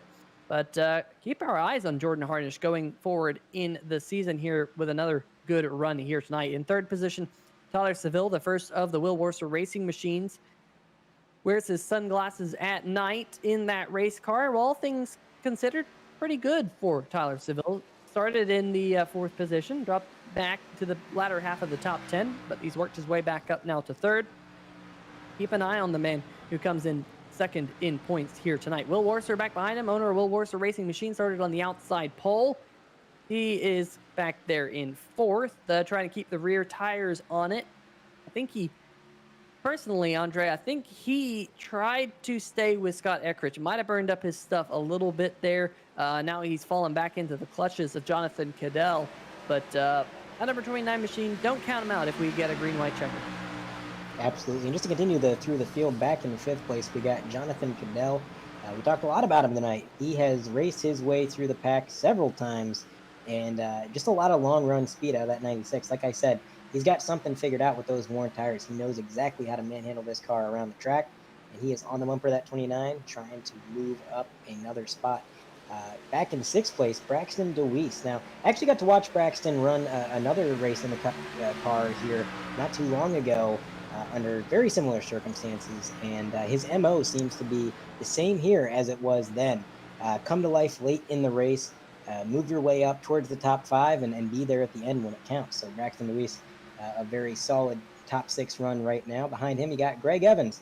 And I kind of found it funny earlier, Peter, you said, not a good night for Greg Evans. He's running 7th, but I think that kind of speaks to somebody's skill when a top 10 position where he's been running top 5 all night long, he's had a generally good run by all accounts, is considered subpar. You know, that's just how good Greg Evans is, that running back in 7th place is a strange sight. But nonetheless, it's still a good points day. He's been able to really keep that car under control, and if he keeps this momentum up, he's going to be there when it counts.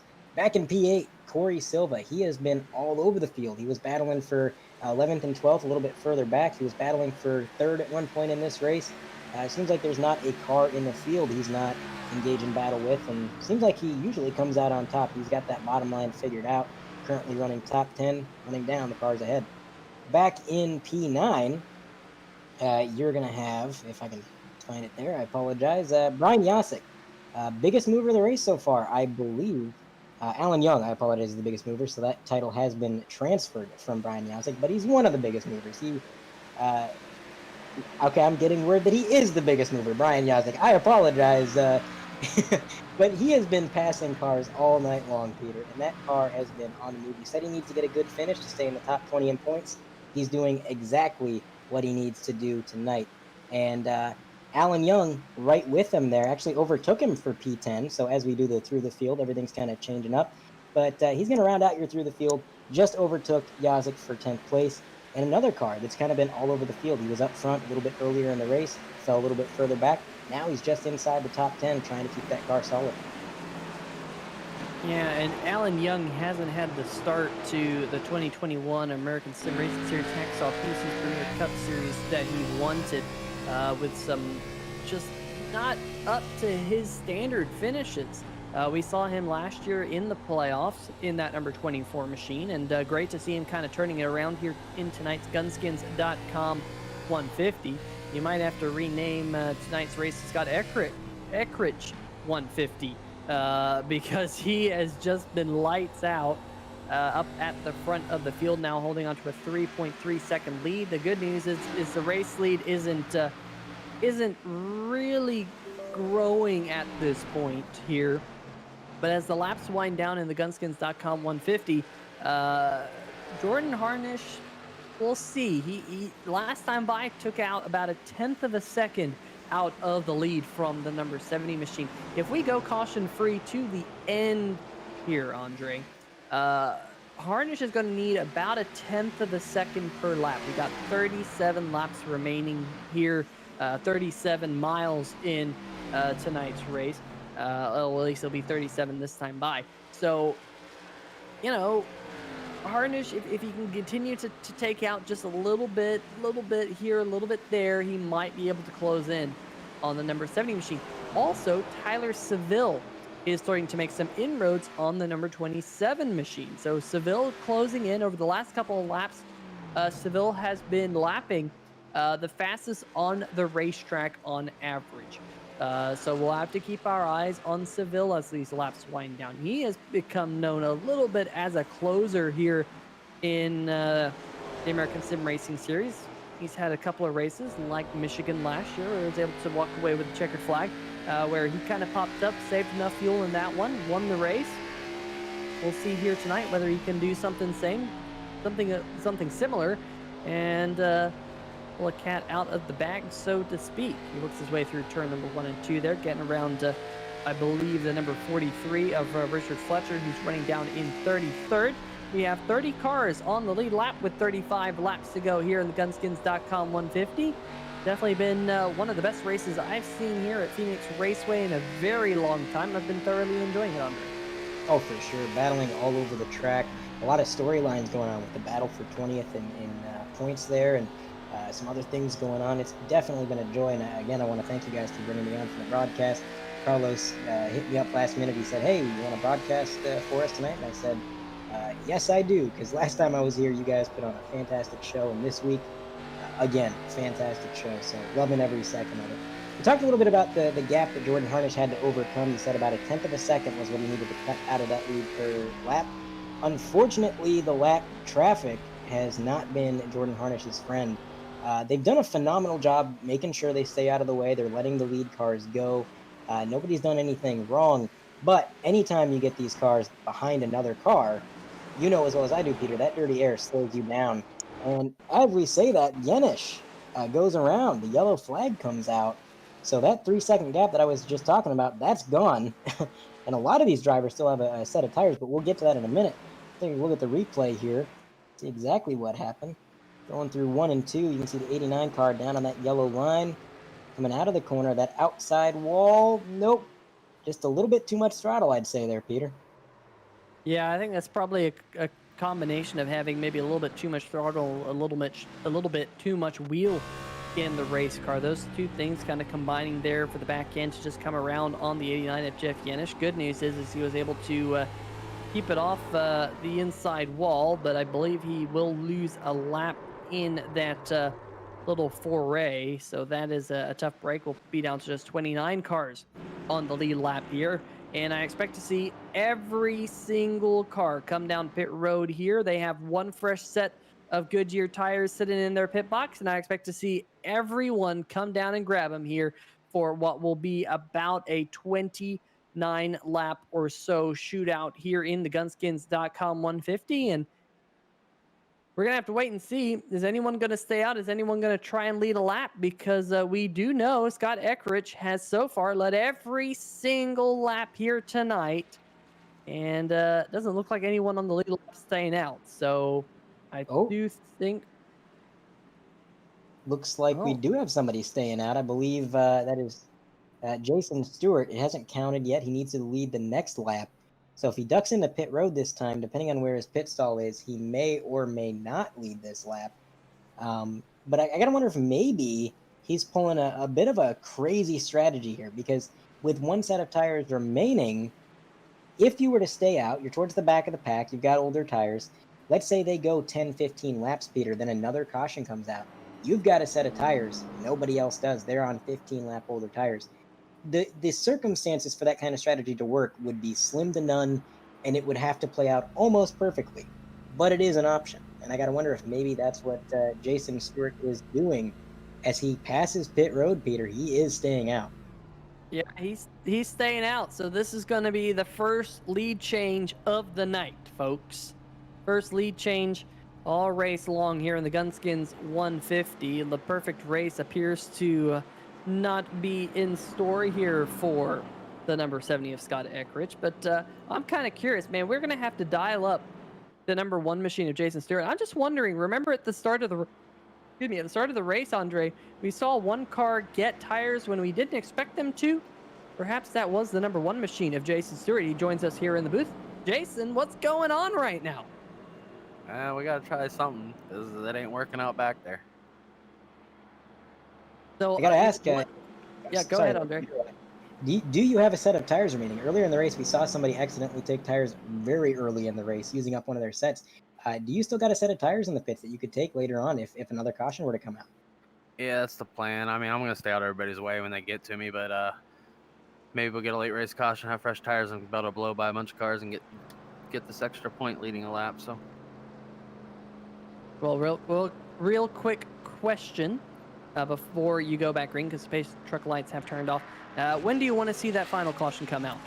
When do you want to see the caution flag come out for your strategy you think to work out best?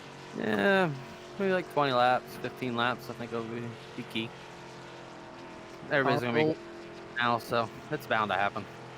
Well, we'll let you get back to it, Jason. Best of luck here in the closing laps. Well, I said earlier in the race, Jason Stewart, he's a gambler.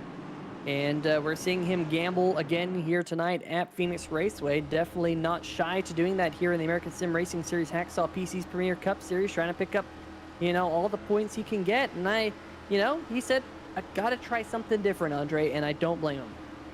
I got to say, I love that mentality. It's, you're running a little bit further back in the pack. You think, well, this ain't working. Might as well try something. I mean, He's just throwing a strategy at the wall. We're going to see if it sticks as they roll towards that start-finish line. He's going to spin his tires big time.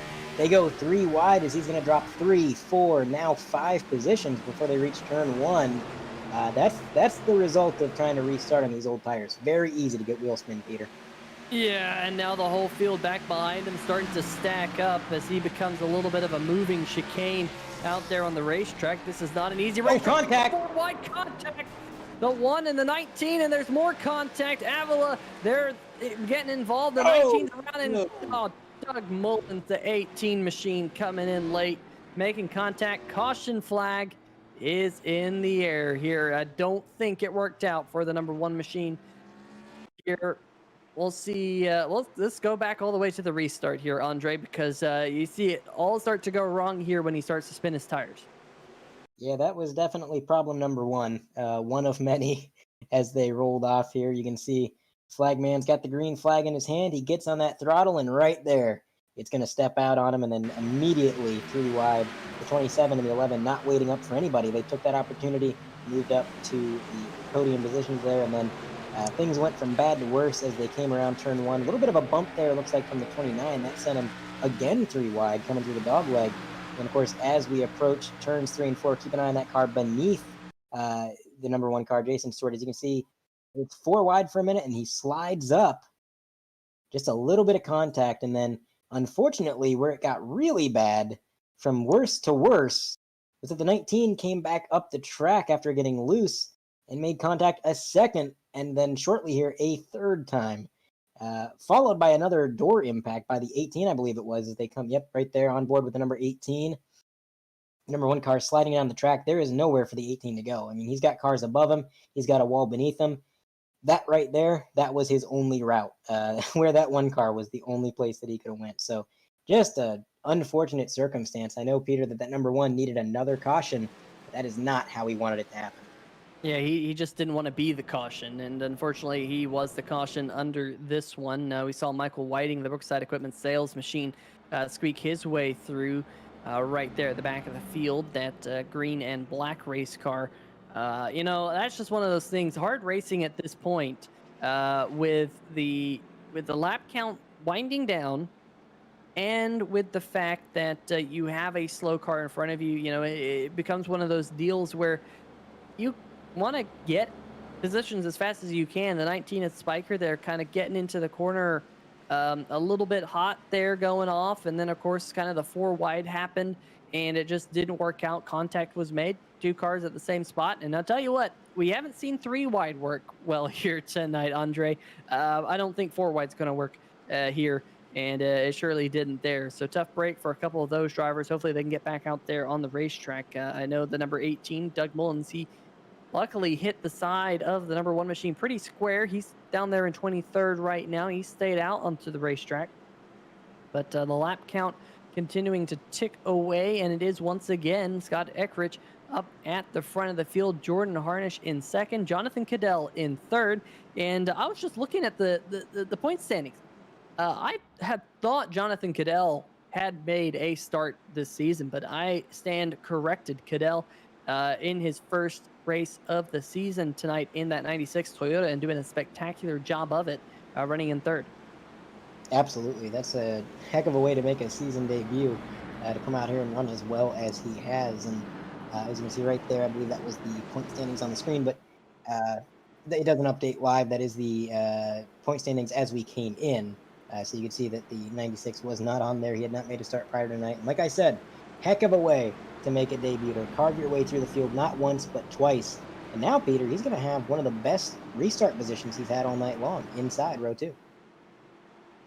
Yeah, and I'm curious to know the number 70 here, Scott Eckrich. He's taking the high line for this restart. And I know he's the car that controls when the field hits the loud pedal, gets back to green. But first time here tonight that we've seen him, I believe, take that high line. Jordan Harnish on the inside. If Harnish can time this restart well, we got our answer right there, because the number 70 of Eckrich got shot out of a cannon up at the front of the field. And here comes Cadell showing 3 wide up into turn. Oh, contact. And there goes the number 27, able to save it. Goes up the racetrack. Number 11, no, caution flag is out. Must be something happening further back in the pack. Wow, yeah, Grant Brown, the 01, the 00 machine has gone around. We'll see what happened to Grant, but wow, 3 wide going off into turn number 1. That could have been a heck of a lot worse. Could have wadded up the whole field. Yeah, it definitely could have. I was astounded that they got that corrected as much as they did. Of course, the yellow flag flying. I mean, for some of these guys, there's just nowhere they could have gone. It seems like Grant Brown was kind of a victim of circumstance as he just manages to lock the brakes up in time, avoids any more contact. Not the double O's night. He's had a rough go of it tonight and kind of just been in the wrong place at the wrong time a handful of times. So you can see from his perspective, man, he's just going into the corner like you normally would, and all of a sudden, a plume of smoke and then a huge checkup. Yeah, I think there was definitely a huge checkup there. They saw that contact that was happening up at the front of the field, and somehow they were able to get it all sorted out, believe it or not. Jordan Harnish with a stellar save. Same thing with the number 11 of Tyler Seville. But then a couple of cars further back saw that, and then it ended up just being an accordion effect as we rode on board there with the number 45 machine of John Eckhart. Able to squeak his way through. Bit of a recovery for that 45, involved in an accident earlier on. Now running in the 26th position, make that 24th here as we got a couple of takers on pit road, including the 43 right there, Richard Fletcher. Fletcher back on the lead lap in the 33rd position. But the yellow flag is in the air here. Once again, 20 laps to go here in the Gunskins.com 150 under this caution. Make sure you check out Gunskins.com. Go over to your web browser, punch it in, and go give them a like or follow on Facebook as well. Tonight's sponsor here in the Hacksaw PC's Premier Cup Series. And man, Andre, if that last restart's any indication of what we're going to see over these next 20 or so laps, hold on tight, buddy. Absolutely, and you know, I'm not placing blame on anybody for that. That is a situation where, like you said earlier, it's go time. You can't wait for anybody. If you wait for somebody, if you don't take every opportunity to overtake that is presented to you, you're not going to be the winner at the end of the night. That was a situation of everybody just trying to scramble for position, and unfortunately, you know, we haven't seen 3 wide work out pretty much at all tonight. And right there, the trend continued. 3 wide ended poorly, but I will say, the 27 is probably not too happy with the way that went down. I mean, he was running top 3 all night long. The restart comes in, it goes 3 wide. He's got somebody underneath him, and then he gets tagged. Got to be driving a little bit frustrated on this restart. Luckily, he was able to get back out on the track. Could have been a lot worse. We've said that many, many times tonight, Peter, but it really could have for that 27. When you get loose in front of the whole field, when you get sideways with 20 some odd cars behind you, it's very rare that you're able to get that car back out on track with minimal damage. And luckily, that was something the 27's been able to do. He got it corrected. He's got a little bit of that damage repaired, and he's got a lot of cars to pass, but he's on the track. Yeah, that is the good news, especially when you start to think about it's a long season. There's points on the line for every position that you get. He might not be happy, but I'm sure he's a lot happier than if he finished here tonight down in the 31st, 32nd position, something like that. Of course, here I am, commentators saying something, it could still happen, right? Commentators curse. But with that being said, he's down there. We'll see how far he can climb. He has a really fast hot rod, and Jordan Harnish has been fast so far this season as well. And just wants to stay above that 20th position in points. That's the cut line to get you automatically guaranteed into next week's American Sim Racing Series, Hacksaw PC's Premier Cup Series race at the Atlanta Motor Speedway. But we have 18 laps to go. Green flag back in the air, and the number 70 is Scott Eckridge on the loud pedal, jumping out to lead. Jonathan Cadell in second. Look at the number 94 of Corey Silva there on the outside line. He's trying to get third away from Greg Evans. Remember, Greg Evans has 3 wins so far this season, trying to pick up win number 4, and all of a sudden, he's now going to clear the 94 machine. He's back up to third. Can't rule out your reigning series champion here over the closing laps. Absolutely not. Some of these guys aren't going to show their hand early in the race. Who knows? Maybe that number 2 has just kind of been riding around trying to survive it out until the end. Well, here's the end of the race. The laps are winding down. Now it's go time. That 2 car definitely coming to life as the 96 gets a little bit sideways in front of him. I think we're going to have a battle developing for second very shortly. But going back to that restart, you talked about Corey Silva trying to make that high line work to get the third spot away from the number 2. It takes a brave man to take the outside line on a restart like that and to try to make a pass. And that is exactly how I would describe Corey Silva. He's made a lot of brave moves tonight, and he's been driving the wheels off that thing, man. It's a shame that the high line didn't work out the way he wanted it to, but he's still up there running in P4. He's got the leaders right ahead of him. He can regroup, try to make another go at it. And I think the top line right now is probably more viable than it's ever been. These guys are on relatively fresh tires. The top's got a little bit more rubber, and I think everything's kind of fallen into place for that 94 if he just keeps at it. But ahead of him, man, that number 70, it's the same story we've seen all night long. He's starting to pull away a little bit. And the only different factor here is that now he's got Jonathan Cadell behind him, who we know, Peter, has a little bit more long run speed than the leader. So maybe if this goes green to the end, we got about 15 laps of the race left, maybe that 96 is going to be able to stage a charge here late. Yeah, I think for the first time here tonight, that number 70, Scott Eckridge, doesn't have a 1-second lead after just a couple of laps under green. That's just how fast that Amsoil Chevrolet has been here tonight. Of course, Eckridge got the win a couple of weeks ago, so trying to pick up win number 2 for him on the season. Now, Greg Evans, of course, he has 3 wins to his name, but if you went back to the last 6 races in the American Sim Racing Series, Evans has actually won 5 of the last 6 points-paying races. That is just absolutely crazy to think about. And Greg Evans picked up the first of those 5 wins right here at Phoenix in the penultimate race last season, the penultimate points-paying race. Actually, no, excuse me, I take that back. It was the season finale was right here at Phoenix. The penultimate race was Martinsville last year. But that number 2 of Greg Evans knows his way around these racetracks. He knows how to get to victory lane somehow, some way. He's done it multiple times where all of a sudden he's your race leader at the end of the race. So can't count him out, especially if Cadell and Eckridge start to battle with one another. But right now, Eckridge still holding on to about an 0.8 of a second lead as they blast their way coming out of turn number 2 down onto the dog leg. Eckridge really cutting the dog leg. The 27 machine harnessed.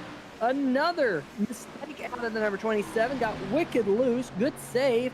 He's going to come back up the racetrack in front of the number 8 machine, still trying to keep all 4 tires underneath him. He is absolutely a man on a mission right now. Whoa!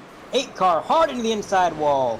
4 or 5 cars involved. There's the number 12, 17, the 18. It's a full field pileup, Peter. Yeah, that's going to be the biggest one of the night. There was contact, I think, between Steve Yenish and Jimmy McKee that led to the cascading effect of cars being Beyblades off into turn number 1. My, oh my. Let's see if we can go back. I think we're going to really have to go to the blimp cam to sort out the initial contact. Coming out of turn number 4, the 8 and the 23.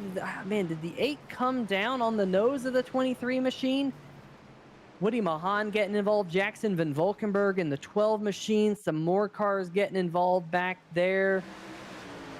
This is, I think, where we're going to see exactly what all went down. And we might have to put this one into the 3-wide TV super slow motion because Andre, I think the 8, well, no, there's no contact there, no contact there. And, I think that might be a bump right there. And the 23 slides up.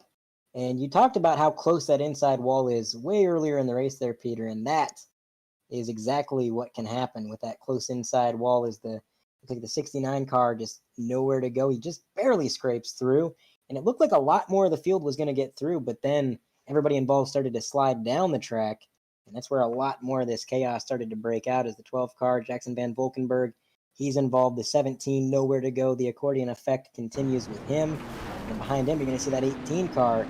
He's got nowhere to go. It was just a parking lot. Yeah, we saw Pete Baskins get a piece of it. The 18 there, Doug Mullins, the 17, like you said, Kevin Stone getting a piece of it. Let's go on board here with Woody Mahan in the Mahan Speed Laboratories Loud Pedal Motorsports machine. There's the initial contact and slam bam into the wall. Nowhere for Woody to go. That was just a tough break, and then gets it ground to a halt, and you can see still cars having struggles out there getting it going. This racetrack, usually the tightest spot on this racetrack is down the front stretch, but they made turn number 1 look awfully tight there. with how many race cars they had all wadded up. But we're inside 10 laps to go. We're going to have a crazy shootout. And what we've seen over the last few laps, we could see a little bit more of this over the closing laps. Oh, hard hit on board there. But yeah, you're absolutely right. We may see more of this. It is go time. The tensions are high, as are the stakes. And these guys are going to be trying to take every single inch that they can get, and I don't think they're going to give any. So this is going to be pretty crazy, I think, on this last restart. And you talked about how tight they made turn one seem, and definitely a strange situation, man. I thought for sure once they got it locked up, I thought, yeah, they're going to get around it just like they have every other incident tonight. We're going to get some cars through it, but it just seemed like more and more cars were left with less and less space as they piled through turn one and just nowhere to go for a lot of these guys. Some of them accruing some damage that they're going to have to get fixed on pit road. One benefactor of all of that chaos was the number 13, Gary Reynolds, who was the lucky dog for this yellow flag. I believe, don't quote me on this, I may be wrong, but I believe that's going to put him on the lead lap. So that'll be the first time he's been on the lead lap since his incident earlier on in the race. But actually, no, he's going to be one lap down still. So he's going to need another yellow flag if he wants to get back on the lead lap, according to the scoring and timing. But we might see that, Peter. We might just see that other yellow flag he needs. Yeah, I wouldn't be all surprised to see Gary Reynolds Jr. back on the lead lap before the end of this race. But hopefully we get to see some more green flag action, because the green flag is just one lap away now. 6-lap shootout coming up here at Phoenix Raceway in the Gunskins.com 150. And once again, the number 70 of Scott Eckridge going to be taking that high line here for the restart. We've seen him do that over the last couple, and it really seems like he's able to get the power down a lot sooner, Andre. That might be why he's doing it. That little bit higher radius, larger radius that you have allows you to just get a little bit more grip out of these tires. These tires, of course, have a finite amount of grip. If you're turning, you're taking away some of that finite amount of grip. And Eckridge, really early on the loud pedal. The truck was barely on pit road when he hit the loud pedal. Green flag back in the air. Gonna clear. Jonathan Cadell dropped down to the low side of the racetrack. He's got a huge lead already, but we watch a lot of side-by-side racing right back here. Greg Evans in the mix has Corey Silva to his outside. Those two have been battling for that position every restart here for the past 20 laps or so. Silva still trying to get rear end grip, not able to do so.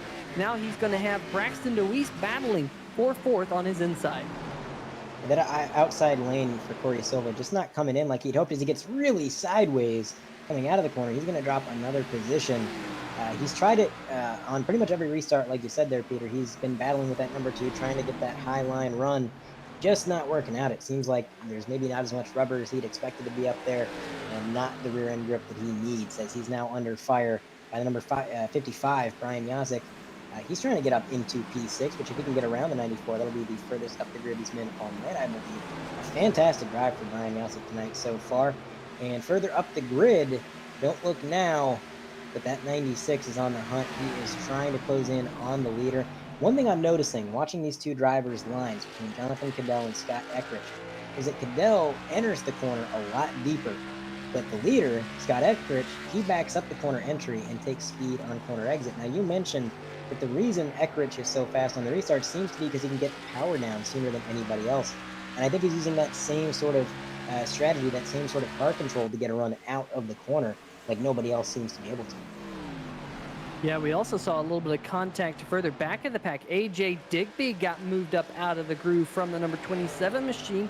Perhaps that's a little bit of argy-bargy from what we saw earlier between a couple of those race car drivers, but they were able to get things sorted out. Meanwhile, just 2 laps to go here in the Gunskins.com 150. If we don't see a caution flag here this lap, that will just about do the race, folks. We will get to the checkered flag, and doesn't look like we're going to have any type of green-white checker. Scott Eckridge, huge lead here as the white flag comes out.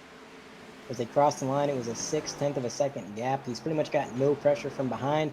If you're Scott Eckridge, you've led just about every lap, save for one.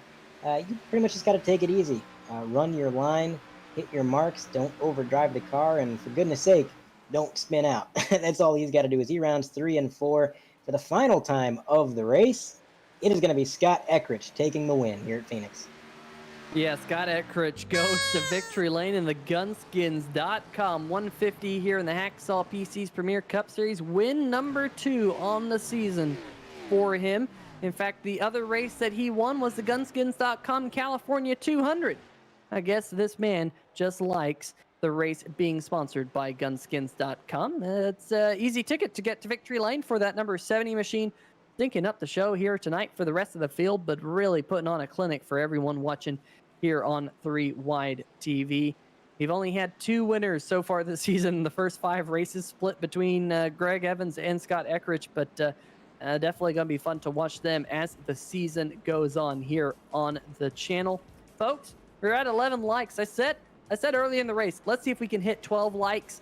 Well, Scott Eckridge is burning them down. If you like his burnout, if he's doing a good one, hit that like button, because I'll tell you what, you're not going to see a better burnout than what you're seeing right here. Eckridge did this at California, blew my mind, and he's doing it again here tonight at Andre.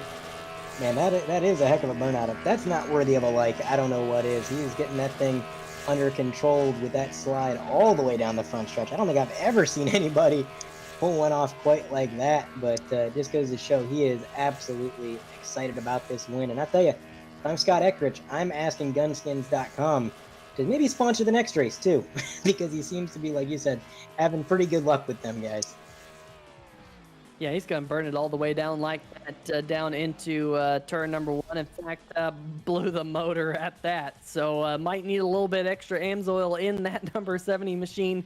But wow, what a fantastic burnout for him, and a great win here tonight. Well, folks, we're going to take a brief moment to dial up some of these drivers. We'll get some post-race interviews for you right here on 3Y TV, so don't go anywhere. They're going to be a good one with Eckridge, Cadell, and Evans.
All right, folks, welcome back to not Richmond, my goodness, Phoenix Raceway. Where are we? We're at the wrong track. We're like Michael Waltrip. Not Richmond. Oh boy. We're at Phoenix. It's been a long race. We're at Phoenix, folks. The Gunskins.com 150, and I'm gonna dial up your 3rd place finisher here tonight. I'm not wrong on this one. Worst finish of the season, Greg. I'll tell you what. 3rd place, though. Nothing to write home about and be too upset about, because that number 2 machine, you kind of had an up-down night. You dropped back to 7th, but right there at the end, I think you were about as high as you were all night long. Tell us a little bit about the roller coaster of a night in the tube. Oh yeah, it's definitely a roller coaster. To come away with 3rd after all we went through, I hate to say it, but we just definitely didn't deserve it. I don't know what it was. I was fighting loose all night long, and I was trying my best to save the right rear tire. And I mean, I'm usually pretty good at saving tires, but not tonight. Just goes to show I didn't really do any practicing until about 8:15. So it showed off. Well, I mean, all things considered, third place is, not too bad, even though it is your worst finish of the season. This racetrack is one of those racetracks. A lot of people either like it, dislike it. You don't have a whole lot of people in between. And this racetrack is one of those very technical racetracks. It definitely, at least for me, is one of those racetracks, man, I turn up sometimes to this joint. Just figure it out lap one. Other times, takes a little while to figure it out, don't quite have it, due to the fact that it is a technical racetrack. What are your thoughts about Phoenix? Oh man, I love Phoenix. I mean, we came here last year for the championship and dominated. I know this new build that iRacing's deployed. I got in here at 8:15 and turned some laps, and that's really the only practice I had. I think if we can put some time in this week, we'll be better at Atlanta. But usually, like I said, I usually run pretty good at Phoenix. Thought we had a pretty good shot coming into tonight. Man, gotta put some time in this week, for sure. Absolutely. And of course, Atlanta next week is the start of the Sim Speed Shop Wheelman Showdown. Of course, you won the Wheelman Showdown last year, which came down pretty much right to the final race of the Wheelman Showdown. What are your thoughts about possibly walking away with another Wheelman Showdown trophy? I mean, I'm all for it. I love my Sam Maxwell custom wheel I got last year. I don't think I could go back now if I had to. He makes some awesome stuff, but I know Sim Speed Shop's got it this year. I think they're kind of do something identical to what Sam did last year. So I mean, hey, if we got a chance to win a thing again and get another wheel, we'll definitely do that, because my wall would look pretty with another one on there, just in case something ever happens to this one. So we'll kind of see. I've always liked Atlanta because you have to save tires, but I thought I knew how to save tires, but tonight was not the case. So we'll have to go back to the drawing board, see what we did wrong, and hopefully have a good show in Atlanta. Absolutely. Definitely going to be a fun one next week. Hopefully it's as slippery as it was here tonight, because there was some definite good racing, a really enjoyable one to watch here tonight. But before we let you go, Greg, any shout-outs? Yes, sir. I got to thank iRacing, iFlag, Maverick Concepts, Hacksaw PC, of course, Sam Maxwell Customs again for the steering wheel, and Sim Speed Shop for sponsoring that this year. Duct Tape and Shear Tape, Freightliner, Detroit Diesel Engines. I thank all those guys, and all my guys from Steel Horse. I finally got some of my teammates over here, and one of them finished a second tonight. So, hey, that's always a good night. That is for sure, Greg. Well, we'll see you next week, same time, same place, right here on 3Y TV. But until then, best of luck, Greg. Thank you, guys. Have a good one. All right, well, that's going to do it for our third place finisher. Let's see if Andre has caught up with Jonathan Cadell. Jonathan Cadell, you got a copy, bud? I do indeed have a copy. Man, you had an awesome run out there tonight. You started outside the top 10, drove the wheels off it all the way up to P3, got a little bit sideways, as a lot of guys did tonight, dropped back to 7th, then you drove back up front again. Tell me how you did it.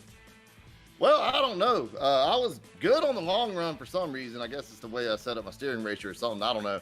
But I was feeling good. I was like, man, I drove up to 3rd, and I was getting really excited. And then, I was like, ran out of talent off of turn 2. Almost lost it. Only went down to 7th. And then we got that round of cautions and everything. And I was talking to Scott before I came up here, man. Like, once you get up towards the front, the clean air meant a lot. And we got up there towards the front. Cautions fell our way. The restart lines fell our way. And then kind of got in a tiff there with Jordan Harnish on that, like, 3rd to last restart. I know he ain't too happy with me right now, but, I did take him 3 wide. And my whole point of view is, if you don't want to get taken 3 wide to get a better restart, I had the line, and we were tight there, but It is what it is. You know, someone's got to give, and unfortunately, it was him. And sorry, not sorry. Those restarts are always chaotic, and like you said, you got to take what you can get. And I don't think any driver is going to give an inch in your situation. It was definitely a product of just how intense this race was. It was fun to watch all night long. Now, Jonathan, you mentioned you were really good on the long run for some reason, and seemed like you were just doing a phenomenal job saving your tires out there tonight. And going forward to Atlanta, I think that's a skill set that's going to help you there too. What's your outlook going forward? Well, if it would have been 2 weeks ago going to Atlanta, I'd have said I wouldn't have done any good. But this new model that iRacing has, you can run up high in Atlanta. You can choose different lines, and I've been having the ball there this week running some A-Fix races and everything. So I'm actually looking forward to it. I normally hate 1.5 mile tracks. I don't want y'all to think that I won't be good in this league. Phoenix is by far my favorite track. But I'm hoping we go to these 1.5 miles with multiple options and tire saving. We might have something for them, man. All right, a cautiously optimistic view from Jonathan. Happy to hear it. It's always good to see a driver look forward to the races coming up and feel like they got something for it. So definitely look forward to watching what you can do. And Jonathan, before we let you go, is there any shout outs or thank yous you'd like to make? Oh yeah, lots of them. I got 125 people watching here at Still Horse Live. If you ain't following me, twitch.tv/Still Horse Live. I'd like to thank Thrustmaster for coming on board this year. Got sent me a new wheel. That's always cool, getting free stuff. Natty Light, hashtag sponsored by Natty. That's some good stuff right there. My teammates, Still Horse Racing, Georgia Diecast, all that stuff. The F word that just got dropped, that was pretty cool too. Okay, all right, someone's in my ear, my bad. And we got, I don't know, pretty much everyone at Still Horse Live and Georgia Diecast, Thrustmaster, Natty Light, Extreme Sim Racing. They sent me a free rig. That stuff's cool. You guys are putting on the broadcast. And it's been a great night. I love finishing second getting interviews. I never get interviews. Well, it's been a fun interview for sure, and almost as fun as watching your race for sure. That was a heck of a race. But congratulations on your P2, Jonathan. And man, I hope you get another interview next week because I'm looking forward to it. Thank you, sir. Man, now we have to go from all that enthusiasm to the race winner. Let's hopefully let's hope that we can follow up all that enthusiasm with Scott Eckrich, because Scott going to victory lane for the second time this season in the number 70 machine, and by far the class of the field here tonight, almost leading every lap. Not quite a perfect number there, but wow, lights out. Started on the pole. I was completely shocked when you laid down that lap late in the Midwest Simulations pole qualifying to get that top spot, and then you never really looked back. Tell us about your night. Yeah, that was exactly what we wanted after getting the qualifying on the pole there.